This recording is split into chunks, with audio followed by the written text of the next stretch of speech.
Chers amis, laissez-moi vous raconter aujourd'hui le déroulement du jour qui est l'un des plus sombres de l'histoire, mais qui est aussi à la fois un des jours les plus merveilleux pour toute l'humanité.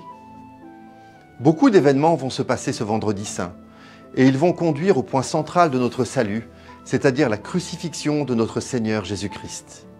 Cette journée va se découper en plusieurs parties.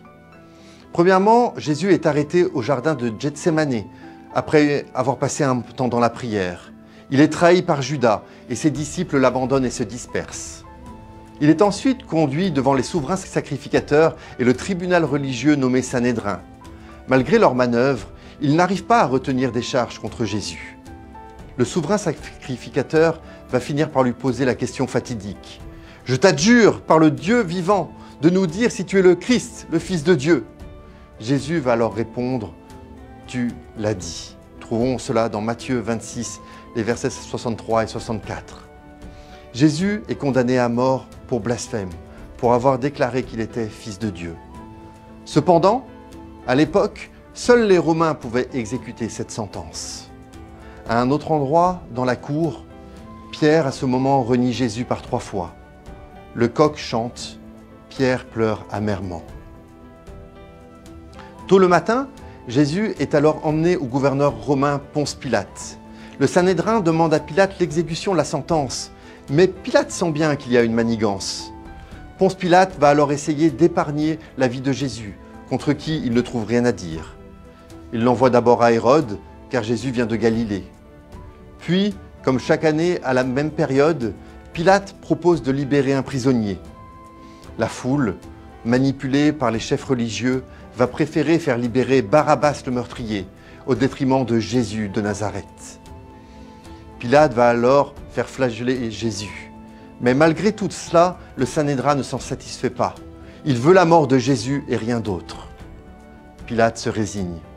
Il se lave les mains et livre Jésus pour qu'il soit mis à mort. En fin de matinée, Jésus est en sang. Les soldats romains l'ont maltraité avec une grande brutalité. Golgotha, le lieu de la crucifixion, n'est qu'à quelques centaines de mètres. Mais Jésus n'a plus la force de porter la croix qui devait faire environ 20 kilos. Simon de Cyrène, pris parmi la foule, va s'en charger. Arrivé à Golgotha, Jésus est crucifié. Au-dessus de sa tête, une inscription en grec, en hébreu et en latin. « Celui-ci est le roi des Juifs ». Jésus va alors prononcer cette parole, lourde de sens pour nous encore aujourd'hui et sur lesquelles nous allons nous arrêter. Premièrement, Jésus va dire « Père, pardonne-leur, car ils ne savent pas ce qu'ils font ». Même au moment de sa mort, Jésus va intercéder pour ses bourreaux. Il aurait pu avoir des paroles de condamnation, mais Jésus n'est pas venu pour juger, mais pour mourir pour des coupables afin de les sauver. Sur la croix, Jésus est entouré à sa droite et à sa gauche par 2 brigands. Alors que l'un d'eux va choisir de se moquer, l'autre va reconnaître Jésus comme le Messie. Il va lui dire « Je te le dis en vérité, aujourd'hui tu seras avec moi dans le paradis ». Nous voyons à quel point notre Seigneur est prêt à pardonner. Il accueille toujours un pécheur qui se repent.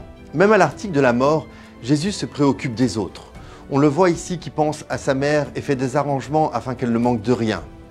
Il est dit, Jésus, voyant sa mère et auprès d'elle le disciple qui l'aimait, dit à sa mère, « Femme, voilà ton fils ». Puis il dit au disciple, « Voilà ta mère ». Et dès ce moment, le disciple l'a pris chez lui. Malgré sa souffrance, il n'oublie pas tous ceux pour qui il a une affection particulière. Au bout d'environ 5 heures d'agonie, au plus fort de sa douleur, le Seigneur va s'écrier « Mon Dieu, pourquoi m'as-tu abandonné ?» Jésus a été séparé d'avec le Père pour que nous puissions à notre tour être réunis avec le Père pour l'éternité. Lorsqu'il était sur le point de mourir, Jésus, le palais desséché, s'écria « J'ai soif !» Jésus était Dieu. Dieu le Fils mourait sur la croix pour nos péchés. Mais Jésus était aussi parfaitement homme. En tant qu'homme, il ressentait la faim, la soif et la fatigue comme nous tous, et il n'éprouvait aucune gêne à le dire. Jésus étant pleinement homme, il peut nous comprendre, nous soutenir, nous consoler, nous réconforter quand nous sommes dans la souffrance ou le deuil. Juste avant de rendre l'âme, Jésus s'est écrié « Tout est accompli ». 3 des évangiles mentionnent que Jésus a poussé un grand cri avant d'expirer, mais seul Jean nous rapporte ce que Jésus a dit alors. Généralement, Un crucifié sur le point de mourir n'avait pas la force de pousser de cris, mais il rendait plutôt l'âme en gémissant. Jésus, lui, a poussé un grand cri. Et le cri de Jésus n'était pas un cri d'agonie, mais un cri de victoire. Il venait de remporter la plus grande victoire qu'il soit.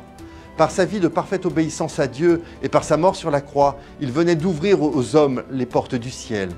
Il avait renversé le mur de séparation entre Dieu et les hommes qui le privaient de la présence de Dieu. Au moment de rendre l'âme, Jésus a de nouveau ouvert la bouche et s'est écrié d'une voix forte « Père, je remets mon esprit entre tes mains ». Ces dernières paroles de Jésus correspondaient à la prière que les mères juives enseignaient à leurs enfants pour qu'ils les disent avant de s'endormir. Cette prière est une expression de la totale confiance de Jésus envers Dieu le Père.